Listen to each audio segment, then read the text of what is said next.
अच्छा, hair oil की मैं खास बात बता दूं कि मैंने क्योंकि ट्रांसप्लांट कराया 2 साल हुँ, पहले, हुँ, और डॉक्टर बुरहान मेरा one of the best surgeon है, जिसने हुँ, 6,000 सर्जरीज की हुई हैं और पढ़ा लिखा डॉक्टर है वाकई। हुँ, और अल्लाह की मेहरबानी से उनके पास भी लाइनें लगी रहती हैं, इस मुल्क के बड़े बड़े माशाअल्लाह। सियासतदान उनसे बाल लगवाते हैं, तो ये तजर्बा कामयाब रहा। हुँ, तो मैं बुरहान से पूछता था मुझे कोई ऐसी ऑर्गेनिक चीज़ बताओ। अच्छा, हुँ, वो डॉक्टरों वाली चीज़ें बता देता था, ऑर्गेनिक नहीं बताता था। वो कहता था सर मेरी फील्ड नहीं है।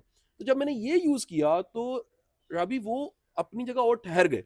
हाँ। ये बड़ा मसला है, आप बाल लगवा लेते हैं या आप बाल जो हैं वो कायम करना चाहते हैं, तो इस ये कंघी ऊपर, ये बड़ी ये कमाल है। इज़िली सी लग तो जाता जब है। इसकी बोतल खत्म हो जाती है तो हमारे बच्चे खेलते भी हैं ऐसे-ऐसे मार के। तो कह लीजिए, यानी ये डबल फ़ायदा है। जिस तरह हमारे यहाँ जो पेन है ना, पेन वो लिखते भी हैं लोग, चबाते भी हैं, कान में भी डालते हैं, नाला पानी के तौर पे भी यूज़ कर लेते हैं। ये हज़ारबंद से, तो हाँ। इसका बड़ा फ़ायदा है कि आप बालों पे भी लगाएँ और हुँ। हमारे मारें भी भी। एक-दूसरे को। तो ये दोनों प्रोडक्ट्स ना, मैं तो ये टॉप रिकमेंड थैंक यू करूँगा भाई, कि ये बहुत मेरा ख़्याल है शुक्रिया अभी आपका। ज़रूर इनको इस्तेमाल करना चाहिए, क्योंकि मैंने खुद इनको इस्तेमाल किया और मेरे मेरे पास रिज़ल्ट्स और हैं इनके। मेरे भाई वैसे भी बहुत गुड लुकिंग है बाय द वे बहुत माशाल्लाह, बहुत माशा